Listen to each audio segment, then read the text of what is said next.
Good morning, good morning, good morning. Ang magandang balita ngayong araw ng Thursday. Ang salita ng Diyos. Ayon sa Roma 1, ang kabanata ay 16 hanggang 17.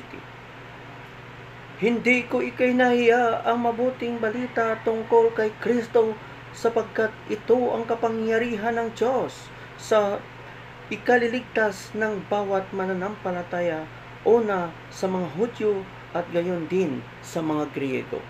At hinahayag nito ang pagpapawalang sala ng Diyos sa mga taong nagsisisi mula sa pananampalataya at nagiging ganap na sa pamamagitan ng pananampalatayang ayon sa nasusulat, ang pinakawalang sala sa pamamagitan ng pananampalataya ay nabubuhay.